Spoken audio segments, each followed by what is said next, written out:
Começa agora o BTcast. Teologia é nosso esporte.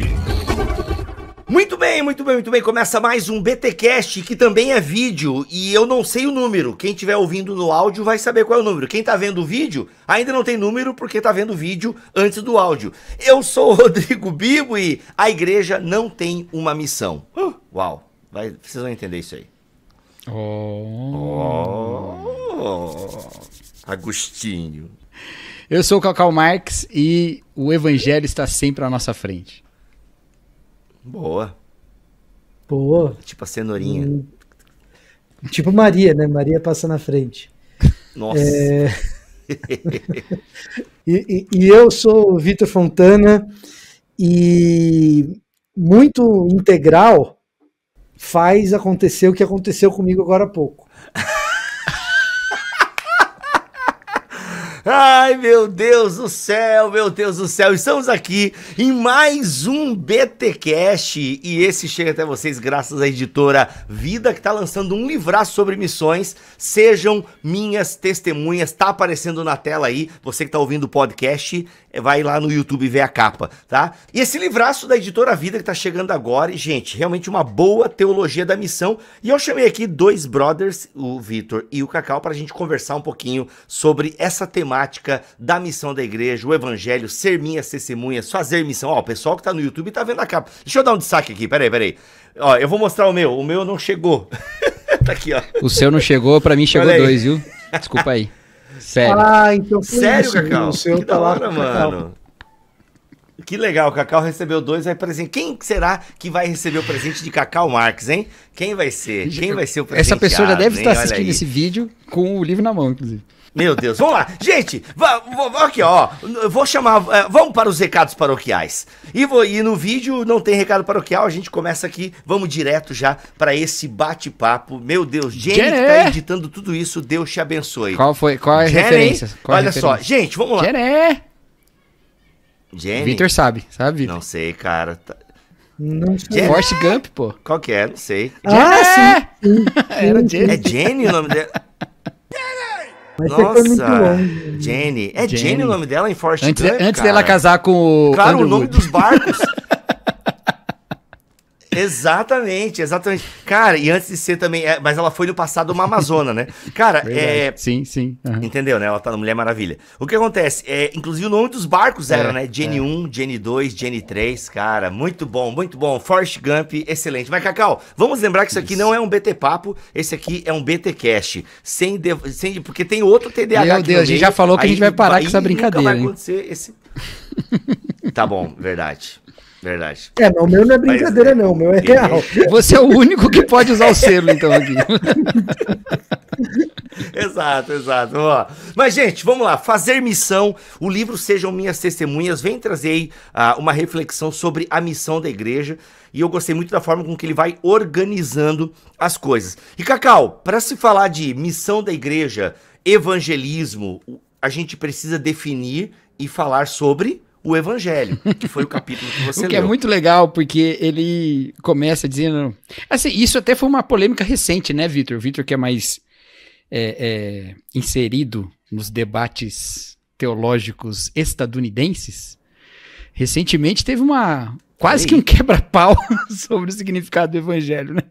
Não, esse é um quebra-pau recorrente e constante, e que, na verdade, tem um pouco a ver com um apego muito rudimentar à discussão de substituição penal versus Christus Victor.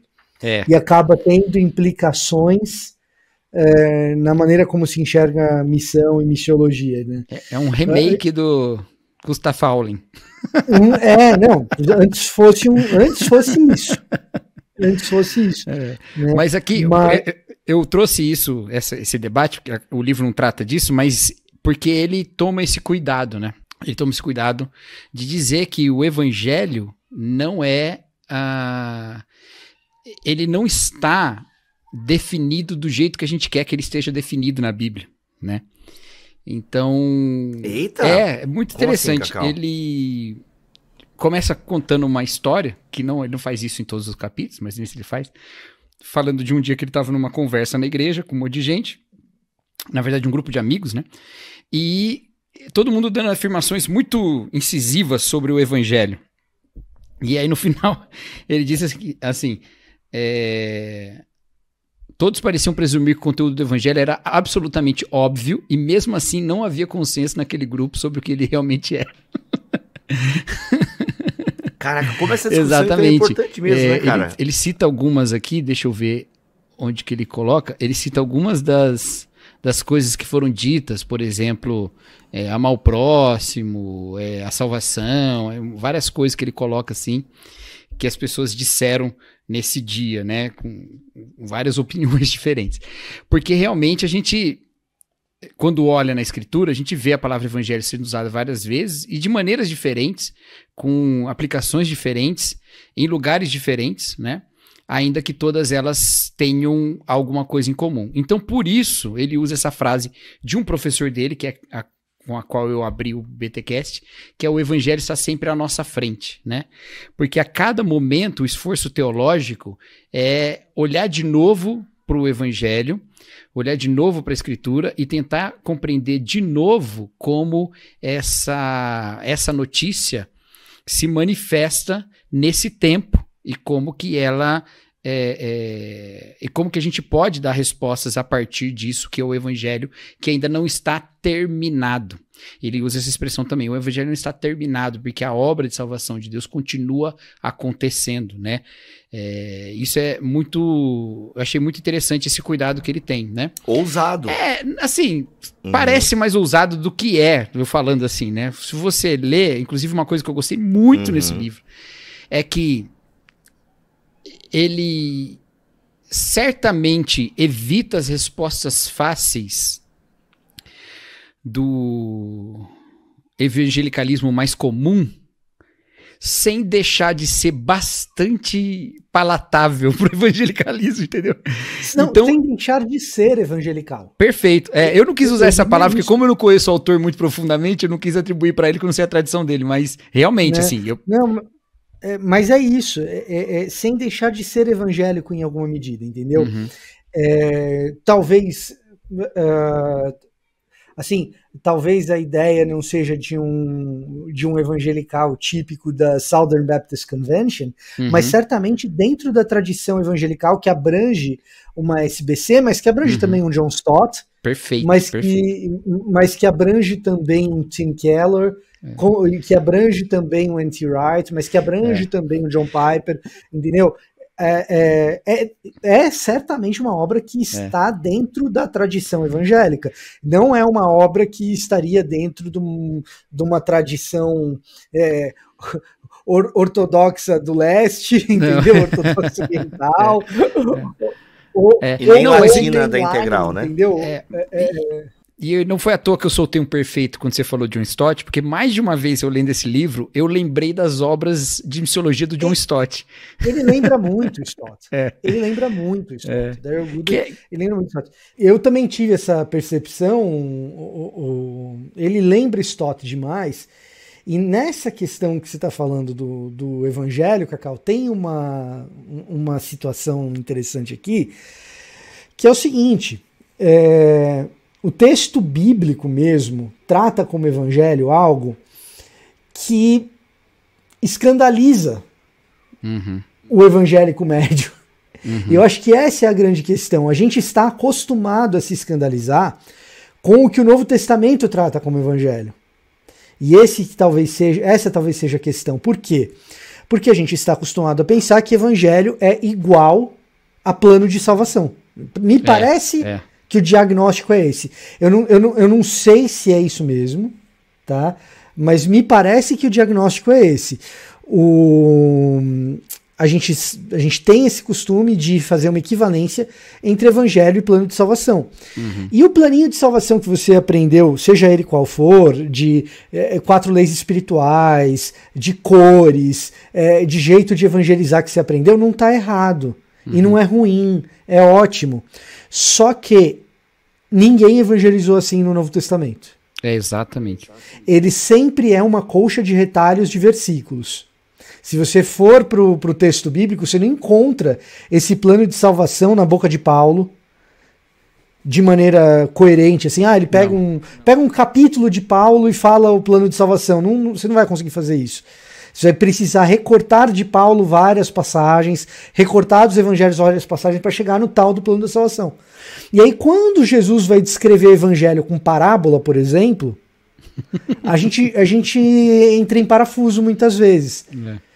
Ou quando Paulo vai pregar o evangelho, dizer o que é evangelho em Romanos, por exemplo, ele gasta 16 capítulos para isso. Inclusive, a gente baseia muito a nossa forma de evangelização, isso aí não está exatamente no livro desse jeito, mas a gente baseia muito a nossa forma de evangelização em textos que não são evangelísticos. São evangélicos no sentido de que falam do evangelho, mas não são evangelísticos. Por exemplo, Paulo escrevendo aos Romanos, ele estava escrevendo para os crentes, né? Os discursos evangelísticos a gente encontra em Atos, quando está sendo testemunhado um evangelho para pessoas que não conhecem a Jesus, né? E nenhum deles articula com 4 leis espirituais. Fato. Eu só discordaria, Cacau, em uma questão aí, especificamente no que diz respeito a Romanos. Por quê? Porque Paulo afirma no início da epístola que ele vai explicar o evangelho dele para o pessoal de Roma. Não, sim. Mesmo eles já sendo cristãos. O que eu quis dizer é assim, ele não estava no intuito de levar ninguém à conversão, para usar essa palavra, entendeu? Exato, e isso também escandaliza muitas vezes a gente, porque a gente acha que o evangelho é um instrumento de conversão. Isso aí, o Keller já batia nisso, né? Porque o Keller falava assim, né? Eu tô sempre usando no passado, continua tendo gosto amargo na boca, Bibo. Mas o Keller já falava assim: a gente acha que o evangelho é só comecinho, né? Isso, exatamente. Exatamente. Tá, gente, peraí, vocês estão falando muita coisa. E aí, só pra fechar aqui, ô Bibo, uma das coisas que eu faço, às vezes, no ambiente de seminário, de universidade, quando eu sou agraciado a lecionar Lucas e Atos, que eu já fiz isso em algumas instituições diferentes, e eu tenho a chance de dar trabalho, aí, se você for meu aluno no futuro, você já sabe, você já começa a fazer a prova agora. Eu peço para a pessoa pregar o evangelho a partir do evangelho de Lucas. Você vai me dizer o que é evangelho e proclamar o evangelho só com o evangelho de Lucas. E aí, cara, porque Lucas entendia que o seu evangelho era uma obra completa que continha o evangelho de Jesus Cristo. Exato. É a proposta dele. É a proposta dele para Teófilo.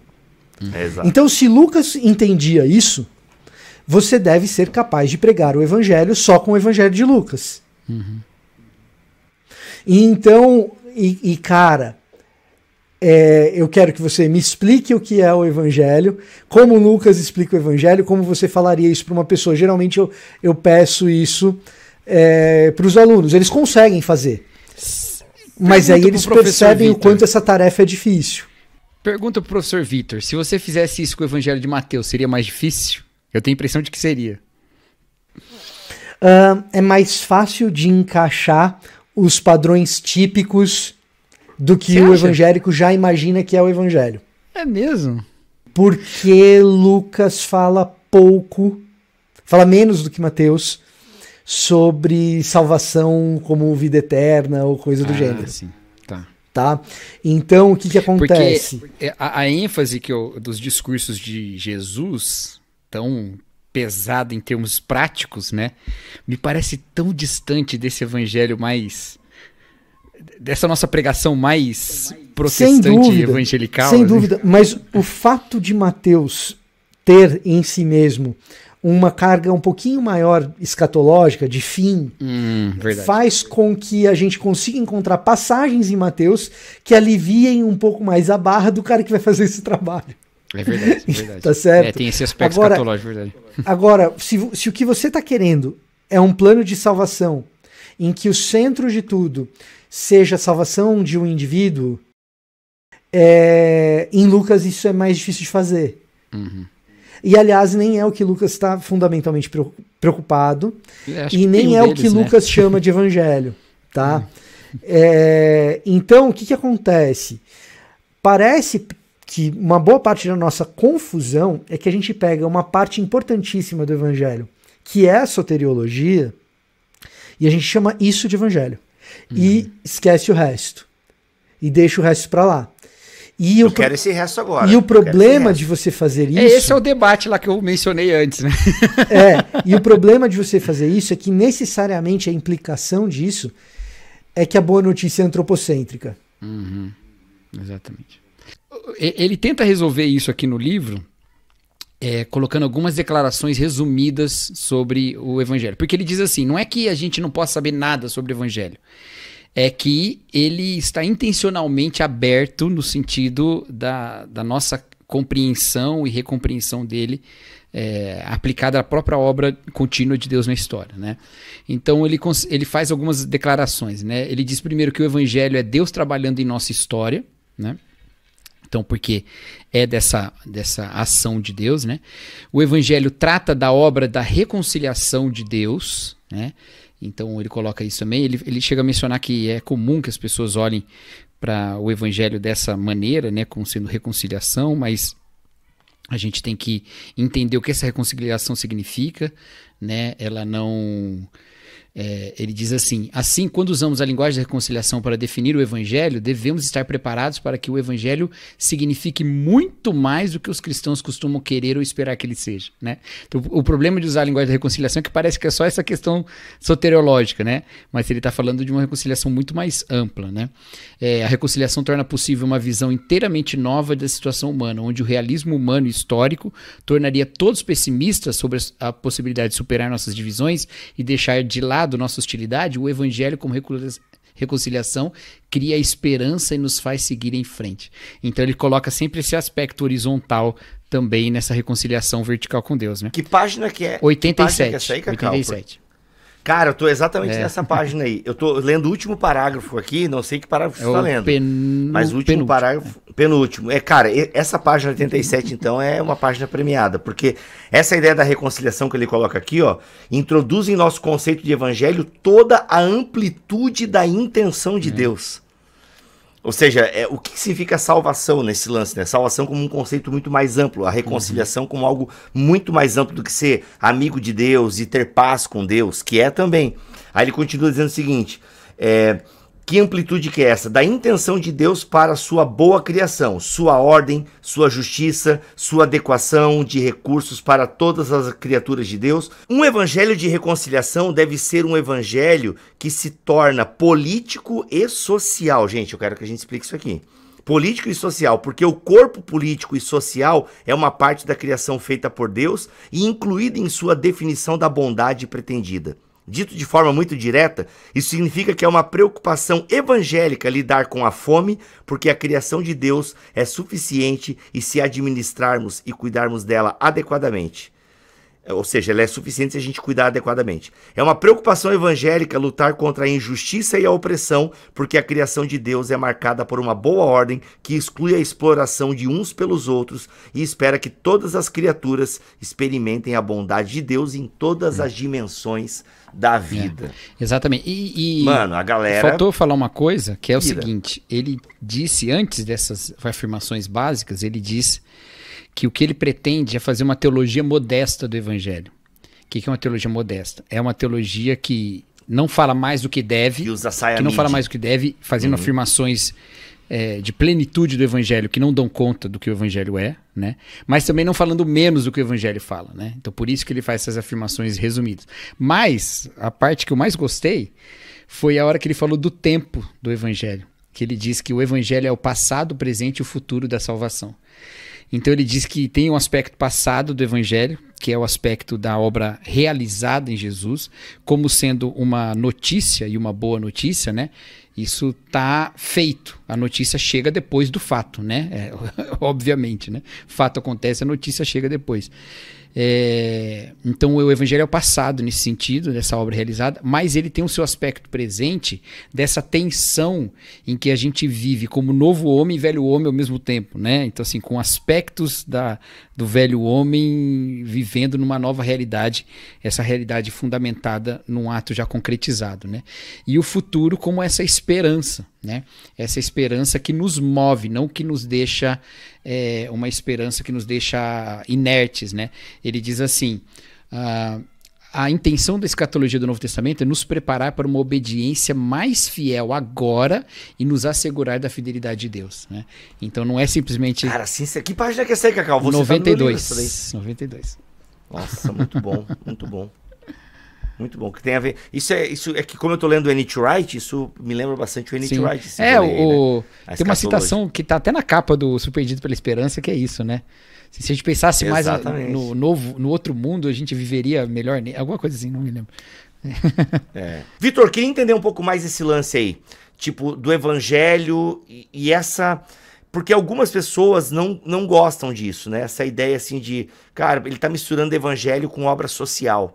Algumas pessoas fazem esse tipo de crítica, né? Olha, o pessoal tá lendo Isaías, o pessoal tá lendo Lucas 4 e já aplicando a questões sociais. Isso não é evangelho. A gente tem pessoas falando isso. Uhum. Mas você concorda com essa? Não, acho que elas estão erradas, essa posição, cara, do autor aqui? E eu vou explicar o porquê. A do autor? Não o autor. As pessoas que fazem esse tipo de crítica, eu acho que elas têm um zelo, mas eu acho que é um zelo equivocado. E eu vou explicar o porquê. É um zelo muito por causa do que a igreja caiu nos Estados Unidos na época do social gospel, tá? Talvez, assim, com algum receio da teologia da libertação ou alguma conexão com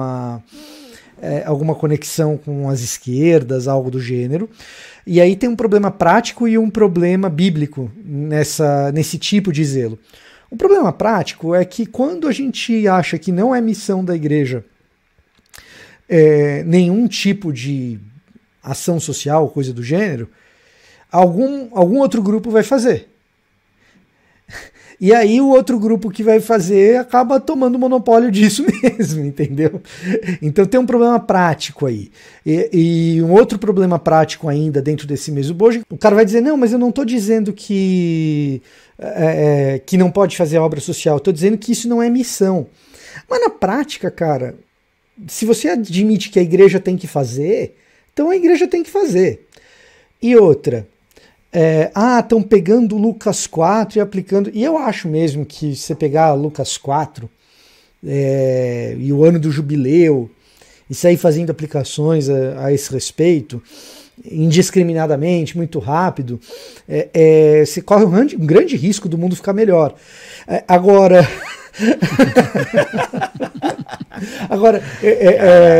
sem ironias, né? Agora sem... Eu entendo que alguma pessoa possa achar que aí tem um salto. Mas vamos lá, o texto da grande comissão, vamos lidar com o texto da grande comissão. Toda autoridade me foi dada no céu e na terra, portanto vão e façam discípulos de todas as nações, batizando-os em nome do Pai, do Filho e do Espírito Santo. E se a gente parasse por aí, a gente diria, a missão da igreja na grande comissão é fazer discípulos e trazê-los para o corpo de Cristo por meio do batismo. Acabou. Né? Entenda-se o batismo nas suas mais variadas tradições aí. Né? E acabou. Mas Jesus continua. Ele diz, ensinando-os a obedecer tudo aquilo quanto eu vos ordenei.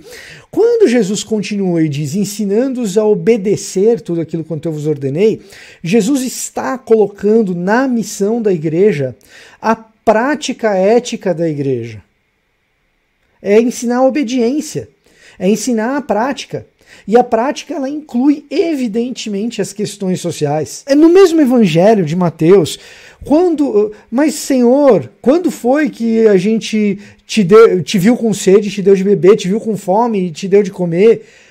E eu direi a vocês, toda vez que vocês fizeram a um desses meus pequeninos, foi a mim que o fizeram. Quer dizer, quantas vezes Jesus vai precisar falar desse tipo de assunto para a gente achar que isso é missão da igreja? Então, assim, você não gosta do Gustavo Gutierrez? Tá tudo bem. Você não gosta da teologia da libertação? Beleza. Você não gosta do Ronald Sider? Ok. Você não gosta do Yoder, porque ele tinha as questões sexuais dele lá? Beleza. Você não gosta do René Padilha, porque ele falou bem do Evo Morales? Ok. Você não gosta do Ariovaldo Ramos? Tudo bem. Você não gosta do Vitor Fontana? Tá tudo certo, cara. Mas, assim... a gente tem que lidar com Jesus e com o que ele falou. O que não tá ok é a gente não lidar com... E toda vez que a gente for falar do que Jesus disse e das repetidas vezes em que ele foi insistente nesse assunto, da questão do pobre, e não foi só ele, os discípulos dele, Paulo foi insistente nisso, Tiago é insistente nisso, e não são só os discípulos de Jesus, são os profetas que Jesus menciona. Então, Amós pega pesado com isso, Jeremias nem se fala.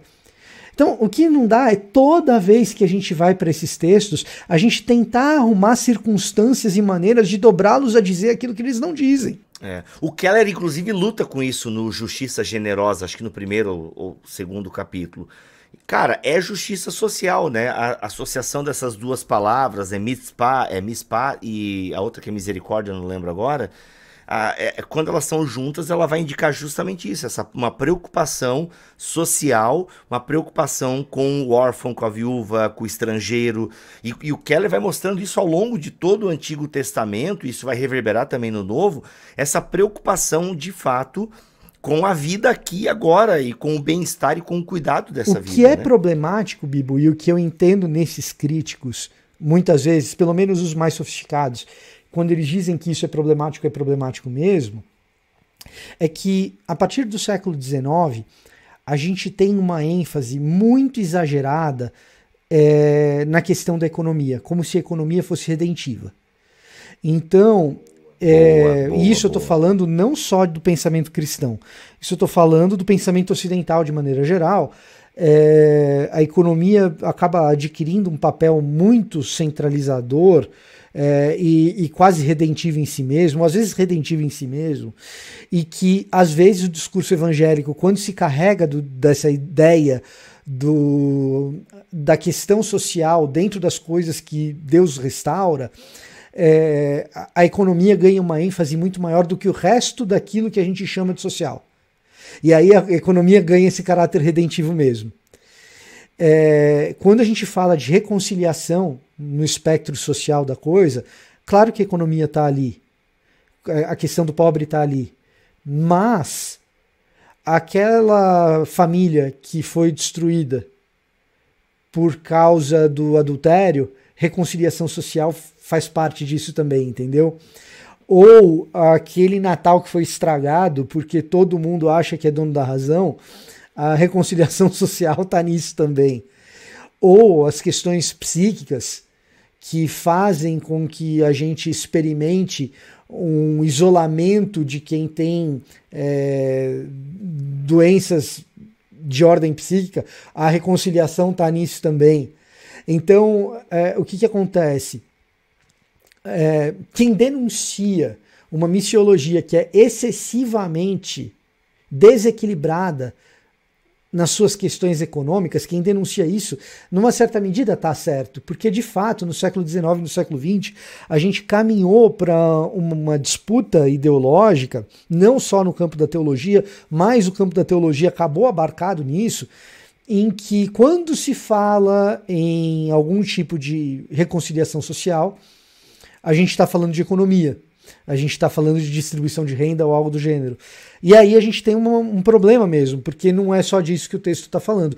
Quando Isaías 11 é lido de maneira messiânica, e a gente fala ali do ramo de Jessé chegando e trazendo reconciliação, ele não está trazendo reconciliação econômica, ele está trazendo reconciliação para todo o cosmos, que inclui a economia, mas a economia não é o principal, entendeu? Uhum.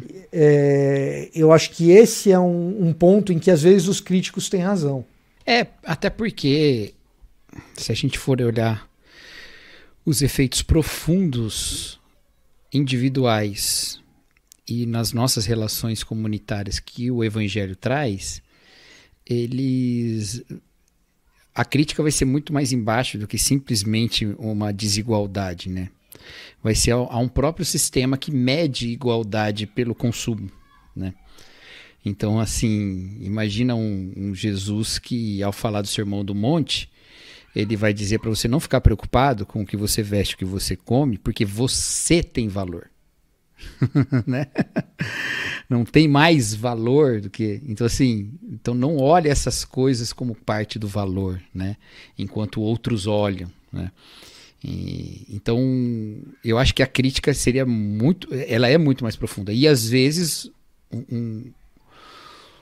uma aplicação política do evangelho pode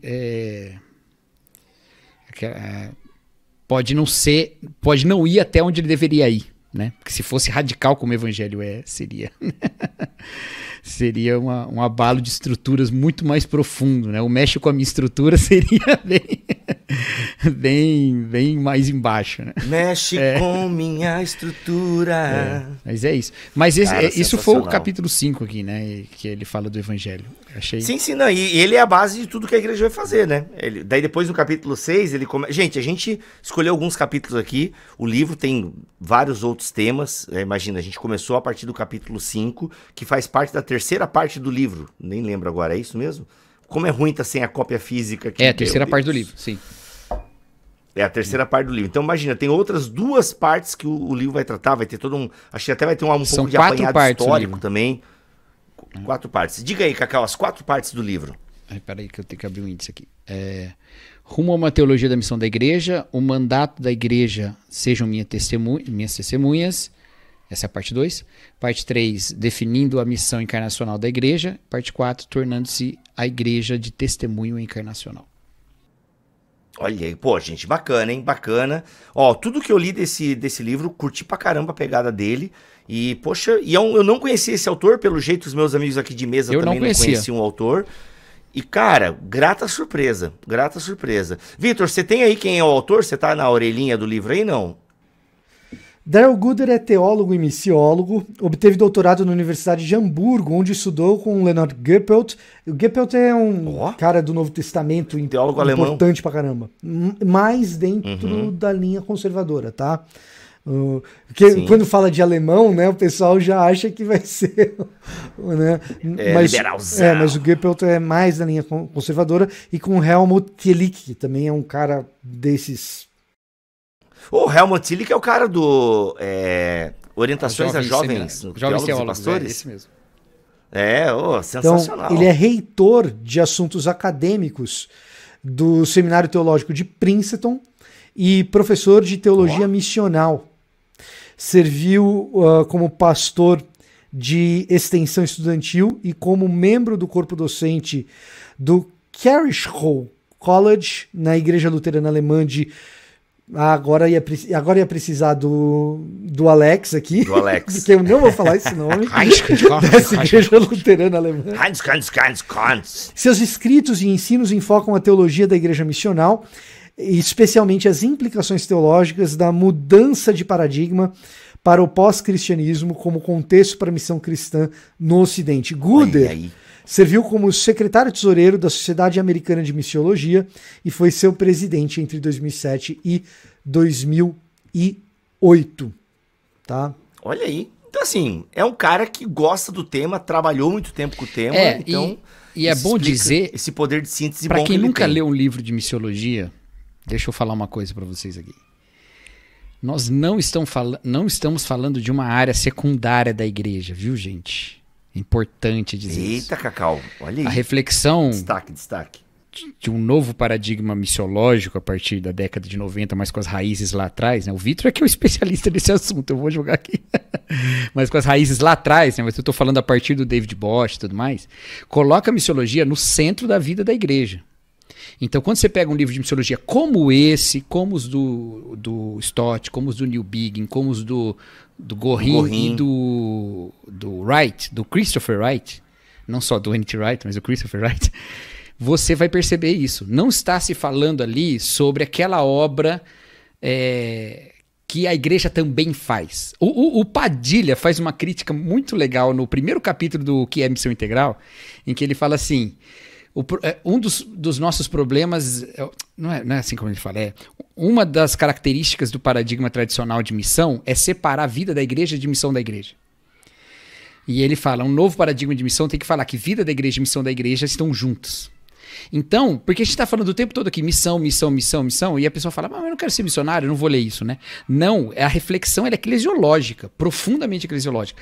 Você vai ler esse livro e você vai perceber uma série de lições sobre o que é ser igreja, não o que é ser missionário, entendeu? Ou ser uma agência missionária. Até porque o missionário não existe sem a igreja, né? Ele vai trabalhar isso até no capítulo 6, né? Essa ideia de que a igreja, ela é uma missão, né? Aquilo que eu falei na minha entrada, a igreja ela não está em missão, ela é a missão de Deus, a questão, na talvez... Terra. Desculpa, Bibi, eu te interrompi sem querer. Não, é só terminar dizendo isso, que por isso que o missionário, ele é a igreja, e quem é a igreja é missionário, isso é bem claro isso. A gente tem um problema na história do cristianismo nesse sentido, que é um problema de terminologia, tá?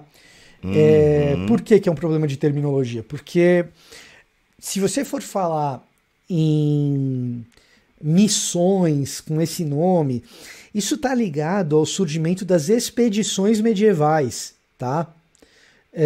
Que a igreja fez, que a igreja cristã fez, tá? Tanto as expedições mais, vamos dizer assim, piedosas e cristocêntricas, quanto aquelas que historicamente a gente critica, né? O nome missões é muito ligado, historicamente, né? O surgimento desse nome missões, que está relacionado a envio, né? A palavra missão ela está relacionada a envio, ela surge nesse contexto de expedições. E aí você pode falar de uma expedição como, por exemplo, a expedição de Patrício para a Irlanda, que até hoje a gente comemora o St. Patrick's Day, né? É o dia de São Patrício, da evangelização irlandesa, que tem esse contexto de expedição missionária, certo? Que é algo que com esse nome no começo da igreja você não encontra, é uma coisa mais medieval mesmo. E que ganha corpo, sim, com departamentos da igreja. Francisco de Assis liderava um departamento da igreja, que era responsável por esse tipo de envio, por exemplo. Tá? Olha aí. E... Evangelismo de pets, brincadeira. Isso é uma coisa interessante sobre Francisco de Assis, né? Aliás, o pessoal atribui a Francisco de Assis aquela fatídica frase do pregue o evangelho, se for preciso, use palavras, né? Que não necessariamente foi ele que já usei essa, hein? Já usei em pregação há 10 anos atrás. Cara, se você pegar os documentos de Francisco de Assis, ele é bem enfático no fato da proclamação verbal. Mas isso é assunto para um outro dia, quem sabe, né? Agora, o ponto é que essa palavra missões, o contexto de surgimento dela é de um departamento, sim, da igreja organizada cristã medieval, muito bem estabelecida nos seus princípios burocráticos, tá? Então, e colonialistas. Ganha essa conotação colonialista depois. Porque vai se incluindo também paradigmas novos, né? Isso. Vão entrando também. O protestantismo chega nessa conversa muito depois. Os reformadores, por exemplo, aparentemente não estavam muito atentos a essa questão especificamente. Então, o protestantismo ele chega nessa conversa muito depois, mas quando chega e propõe discussão, a discussão se aprofunda. E nesse aprofundamento de discussão, a palavra missão acaba ganhando essa conotação que tem hoje, para além das barreiras da discussão teológica e da eclesiologia, de objetivo, goal, função, meta, que você fala até mesmo da missão de uma empresa. E aí, com uma terminologia que vai e volta, ela vai para o mundo corporativo, ela vai para o mundo das organizações, e aí ela volta com esse aspecto de a gente existe para quê? Missão, visão e valores, vamos dizer assim, né?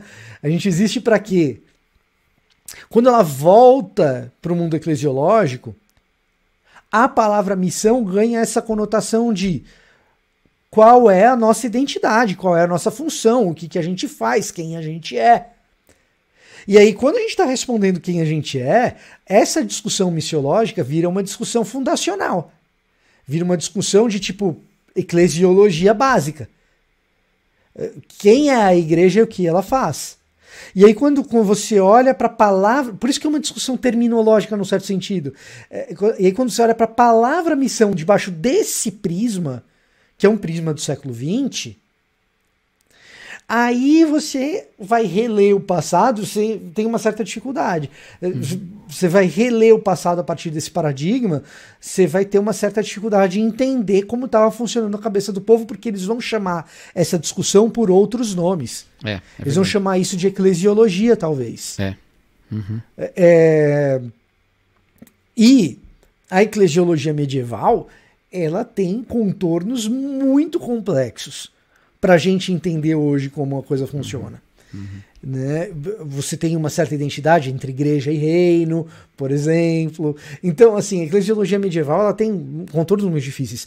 A eclesiologia do Renascimento, até o começo do século XX, ela é inteira colonialista. Se você pegar a missiologia alemã, uma das grandes questões do surgimento da tal da neo-ortodoxia é olhar para a missiologia alemã e enxergar na missiologia alemã um empreendimento ariano neocolonialista. Tá? Pesado. Então, se pegar o Bultmann, a discussão, veja só, a demitologização do Bultmann, ou a desmitologização do Bultmann, como queira, né? Ela é um empreendimento missiológico nesse sentido. Então, o que acontece? Se você pegar a teologia moderna protestante, se você não entender que a discussão é missiológica, está faltando alguma peça. Então, muitas vezes a briga é por causa de missiologia, muitas vezes a coisa acalorada é por coisa de missiologia, é por conta da missiologia. O Barth se diz um teólogo evangelical ou evangélico, em parte por causa de missiologia também. Então, quando a gente está discutindo isso daqui, a gente está no centro de todas as discussões, muito embora o Guder não seja, nesse livro aqui pelo menos, um polemista, pelo contrário. Ele é um agregador, cara. Isso é uma excelente virtude desse... Porque a missiologia, ela tem esse caráter polemista no século XX, infelizmente. Não é por propósito, mas acaba tendo, porque toca nas questões centrais. E o Guder, ele tem essa excelente virtude de ser gregário. O David Bosch, que o Cacau citou, por exemplo, ele tinha essa intenção de ser gregário. Não deu tempo, né? Mas nem sempre conseguiu. Não, e além de não dar tempo, também tem uma obra que é mais difícil de ler também, né? Cheio de... Mas depois a gente faz um BTQ sobre a Missio Dei, e aí a gente entra Mas assim, uma coisa para falar desse livro, inclusive, nesse panorama todo que o Vitor deu, é que ele vai fazer essa abordagem dessa maneira que o Vitor colocou aí, né? Fundamentada muito, né, em perspectivas teológicas com as contribuições recentes, né? Isso que falta às vezes, né? A nossa... assim, eu não vou nem citar nada, mas assim, alguns dos livros que fundamentam a nossa reflexão missiológica na igreja, eu nem estou falando de seminário, estou falando de igreja mesmo, eles são os livros que basicamente pararam a sua reflexão missiológica, assim, né? Só na questão do aspecto das missões transculturais, né? E fica por isso mesmo, né? E muitos autores têm se detido nesse assunto e feito de maneira muito interessante, mas esse livro eu achei que ele é muito rico e claro, né? Então assim, você lê, você vê a profundidade de algumas coisas que ele está tocando com muita clareza, com um fundamento bíblico muito evidente, né? Não é aquela coisa que você fala assim, isso aqui tem cheiro de Bíblia, mas não sei se está na Bíblia mesmo. Não, ele dá os credenciais, né? Realmente eu achei muito legal mesmo. Fiquei aqui pensando em várias coisas para aplicar na igreja e levar lá para a gente refletir. Então, Legal. Cara, que legal, legal. Tem muitos pontos aí. Gente, pra gente até caminhar pro final né, desse nosso papo aqui, eu queria pensar um pouquinho, e acho que tem esse problema da igreja. Ele vê muito a igreja como aquela que capacita, né, os seus membros a se tornarem aquilo que Deus já planejou, por assim dizer, tornar-se aquilo que já são. Ele trabalha com essa ideia, né, do tornar-se aquilo que já são, porque Deus pensa uma comunidade missionária, Deus pensa uma comunidade de testemunhas. E até ele fala o seguinte, a palavra mártir ganhou muito uma conotação muito heróica, né, os mártires e tal, quando na verdade todos nós deveríamos ser mártires, né, ou seja, testemunhas. Eu queria pensar um pouquinho agora que vocês desenrolassem essa ideia da igreja como uma incubadora de virtudes. Eu sei que isso não é dele, é de outro livro, mas a igreja como essa incubadora, como esse grupo de irmãos, de irmãs, essa comunidade de pessoas que estão focadas num propósito, que estão focadas num objetivo, né, numa vida, por assim dizer. Eu achei muito legal essa ideia que ele vai trabalhando o modelo de comunidade que se entende como mártir, né, que se entende como testemunha. A questão aí, Bibo, para mim, pelo menos, lendo o livro e fazendo aqui as minhas confabulações, é mais ou menos o seguinte: se você prega uma mensagem abstrata, desencarnada, uma mensagem racional, um mero conjunto de argumentos, o que você está pregando, na melhor das hipóteses, se bem feito, é a mensagem do Evangelho. Agora, o Evangelho propriamente dito é uma boa notícia que se concretiza e que é observável. Essa observação do Evangelho se concretizando na realidade é o que faz um testemunha. Uhum. A pessoa que testemunha o Evangelho acontecendo. Então, quando se proclama algo, proclama-se algo que se viu concretamente acontecendo. Então você proclama um Evangelho que entra no mundo de fato e que tem um grau de concretude. Tá? Ao proclamar algo que entra na realidade de fato e que tem um grau de concretude, pessoas que ouvem essa proclamação experimentam o Evangelho, e ao experimentarem o Evangelho e se renderem ao senhorio de Cristo, ouvirem a mensagem, elas experimentam o Evangelho ganhando concretude nas suas próprias vidas. E de novo você entra numa espécie de ciclo virtuoso em que se proclama algo de concreto. Tá? É isso que a gente vai falar, é isso que a gente quer dizer em encarnar a tal da mensagem. A mensagem ela não é meramente uma coisa fantasmagórica, abstrata, que acontece só no mundo das ideias. Uhum. Ela ganha uma concretude quando ela encontra o ser humano, transforma o ser humano e se transforma numa boa notícia real para aquele ser humano ali que experimenta o Evangelho. E quando esse cara proclama o Evangelho, ele não está meramente proclamando um conjunto de ideias. Ele está proclamando uma vivência. Tá? E aqui, Vitor, no capítulo 6, ele até fala assim, olha, essa ideia da preocupação, a dimensão interna do Evangelho, né? A vida de fé, a consciência de salvação, santificação. Ele fala que tudo isso é muito importante e até ocupou bastante a cabeça dos reformadores, né? A dimensão interna do testemunho.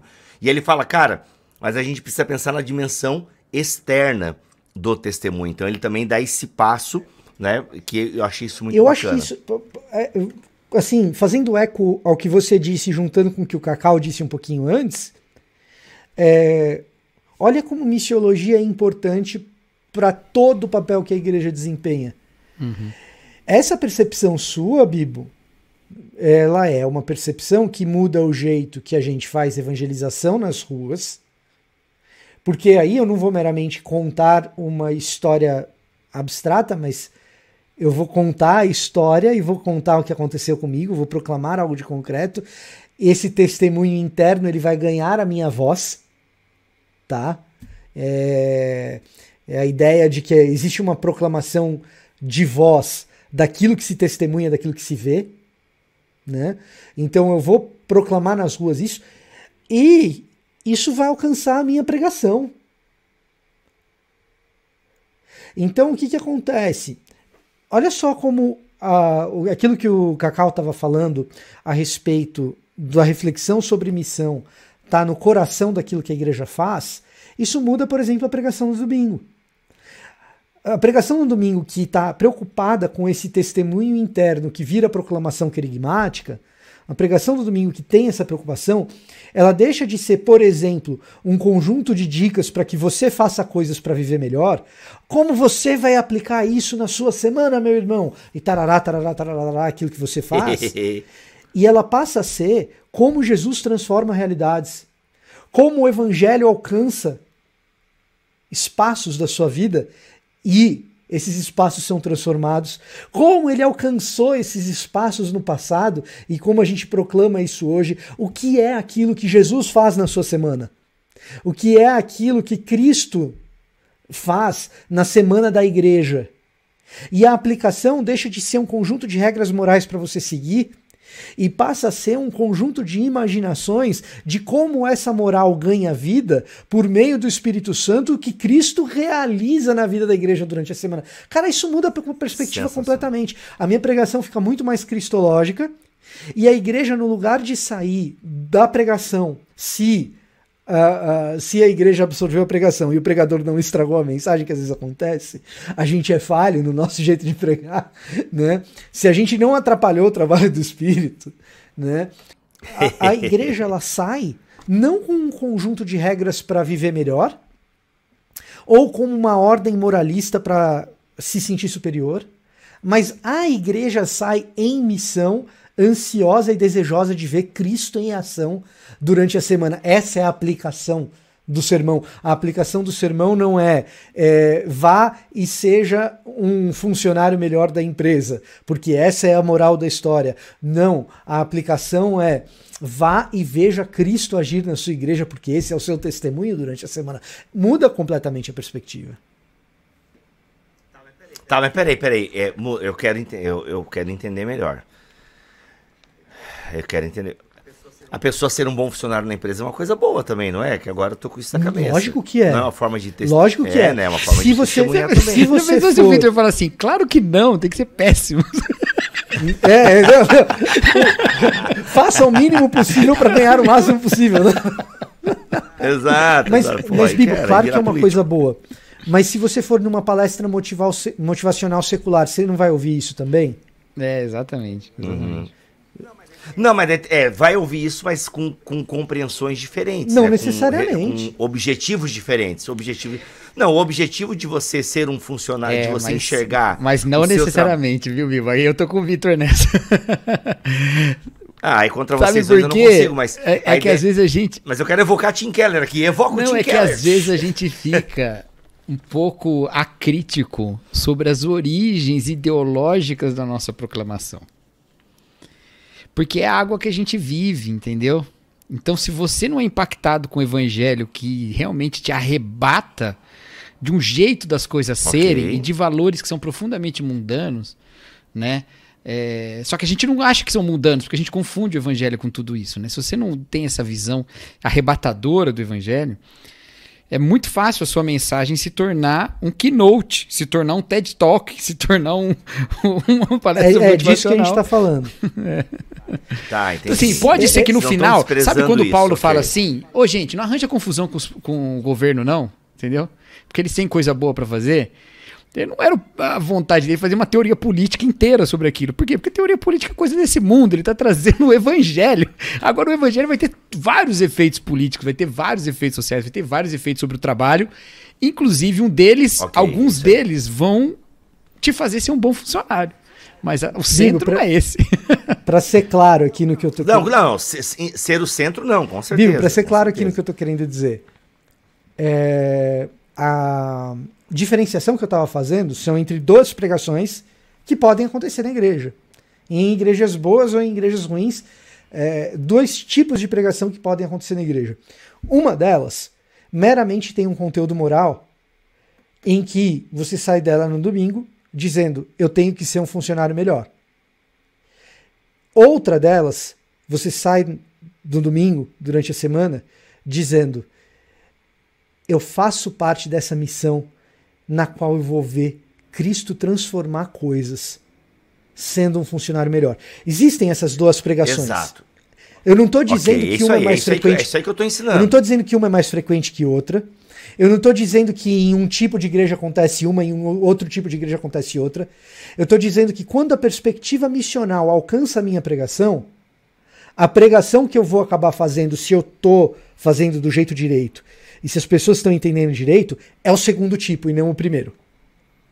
Okay. É isso que eu estou dizendo. Não, sensacional. Tá? Eu não estou dizendo que toda pregação que a gente ouve é tudo moralista, não é esse o meu ponto. Talvez eu tenha dado isso a entender do jeito que eu estava falando, mas não é isso. Legal. Dentro do que você estava falando, Vitor, até quero ler aqui, página 122 do livro, estou com a minha impressão, já que a minha cópia física não chegou a tempo. Aliás, um abraço para os Correios, mesmo em Sedex, conseguiram não entregar aqui. Não podemos separar ser testemunha de fazer o testemunho. Muito legal isso. Tá? A obediência cristã é um trabalho ativo no mundo, fazendo o trabalho que Cristo começou e seguindo suas instruções enquanto realizamos seu ministério. A tarefa diante da igreja cristã, hoje, depois de 20 séculos, é aprender a ler os 4 evangelhos como a capacitação do Espírito Santo para a igreja, com vistas a seu ministério no mundo. Devemos deixar de ver o relato dos ensinos e milagres de Jesus, suas parábolas e discursos, como demonstrações de sua divindade e autoridade, embora certamente o sejam, e lê-los novamente como um ensino detalhado e adequado sobre como viabilizar o ministério encarnacional. Os recursos da pesquisa do Novo Testamento hoje tornam o ensino do Evangelho disponível para nós com notável clareza. Podemos, de fato, descobrir muito mais sobre qual era a intenção original dos relatos do que as gerações anteriores sabiam. Ele falando até, comparando com o que os reformados... Por que reformado fala pouco, talvez, em missão, do jeito que a gente fala hoje, né? Mas essas descobertas são um desafio desconfortável, porque agora vemos que os relatos do Evangelho são uma convocação radical à obediência, um chamado revolucionário para servir a Deus no mundo, continuando a fazer a obra de Cristo como nosso testemunho dele. Deixa eu dar uma limpada de barra nos reformadores, rapidinho. Claro, eu vou por tomar favor. 1 minuto para fazer isso. É mês da reforma. A gente fez um vídeo no mês da reforma. O podcast está em novembro, mas a gente gravou esse vídeo. Ah, então um tema para o mês da reforma do ano que vem, porque a gente sempre fica lutando, né? Os reformadores e as missões, né? Os reformadores e a missão. Boa, quero muitas isso. vezes se critica os reformadores por não pensar missiologicamente ou em missões. Se esquece que os reformadores estavam num período em que os seus aparatos eclesiais estavam muito no início. É. Exato. Então, Lutero estava lutando para que a igreja na Alemanha... Para ficar vivo. E para construir uma igreja. É muito embaçado. Isso aí que o Vitor falou é perfeito, cara. Porque o pessoal fala assim, pô, mas nessa época os jesuítas estavam indo pelo mundo. Sim, tipo, né? Um pouco depois, né? Como contra-reforma. Sim, cara, mas tinha toda a igreja católica, né? Exato.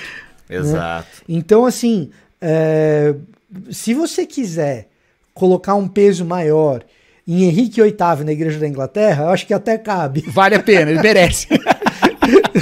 Tá. Anglicanos do mundo, me perdoem aqui por essa, tá bom? Ouvintes de BTcast. Mas assim, eu acho que talvez até caiba, porque a igreja da Inglaterra ela já vem com essa estrutura. Mas assim, se bem que a Elizabeth é que vai dar o tapa, né? Porque o Henrique VIII mesmo... Agora, pensar em missões transmarítimas, quando você tem huguenotes e católicos em disputa na França, quando você tem Genebra engatinhando para se organizar internamente, é uma exigência dos reformadores. A gente pode fazer muitas exigências aos reformadores, mas essa me parece um pouco injusta. A gente pode ser exigente quanto ao antissemitismo, por exemplo, se a gente quiser. Perfeito. Essa é uma exigência absolutamente justa. Mas essa das missões eu acho que é exagerada, meio fora de lugar. Eu acho que ela se equilibra com uma questão também que o Rusto Gonzalez destaca no livro dele, e eu estou citando só o Rusto Gonzalez, mas são 2 autores, é que eu não estou lembrando o nome do outro, do História do Movimento Missionário, em que ele fala que, apesar dos reformadores não estarem atentos a essa questão especificamente, sobre o testemunho pelo mundo, eles certamente propuseram a doutrina que faria dos protestantes a força missionária que foi, ou que são, que é a doutrina do sacerdócio universal de todos os crentes, né? Então, isso realmente é revolucionário do ponto de vista missiológico, né? Exatamente até para essa reflexão futura do coração da igreja também, né? Que tem uma raizinha aí também, entendeu? O papel do crente leigo, vamos dizer assim, não ordenado na igreja protestante, de início já toma um olhar diferente, né? Então, eu acho que equilibra um pouco essa conta, né? E fará também esse caráter missionário depois aparecer em outros movimentos protestantes e tal. Um ponto importante nisso, Cacau, que eu acho que já que você mencionou os jesuítas, né? E eu fiz uma acusação dos movimentos de missões até o século XX serem colonialistas ou neocolonialistas em alguns casos. É importante dizer que a formação da piedade interna de boa parte dos missionários transmarítimos ou transcontinentais, protestantes e alguns católicos ao redor do mundo, muitas vezes essa piedade interna e essa compreensão do evangelho colocou freios no projeto colonial. Embora usasse o projeto colonial para estar onde se estava. Se você pegar a biografia, por exemplo, da Mary Slessor, missionária na Nigéria, que é uma dessas que o sacerdócio universal dos crentes carrega Mary Slessor para a Nigéria. Né? Missionária presbiteriana, jamais seria pastora na Escócia. Tá? Então, o sacerdócio universal dos crentes carrega Mary Slessor para a Nigéria. E ela é uma que notadamente lutou a vida toda para colocar freios nas ambições do Reino Unido, nas ambições ocidentais dentro da Nigéria. Então, a venda de bebidas alcoólicas para as tribos, tá? Então, assim, se você vai estudar o que os missionários individualmente, ativamente fizeram, muitas vezes eles foram freios nos projetos coloniais. Né? Então isso acho que é uma coisa importante de ser dita. E é importante de ser dita também que na prática o que uma missionária como a Mary Slessor na Nigéria ou como a Lottie Moon na China estavam fazendo era compreender que o seu chamado missionário, o seu papel naquele espaço não era meramente converter almas, mas sim vivenciar um testemunho. Ser testemunho.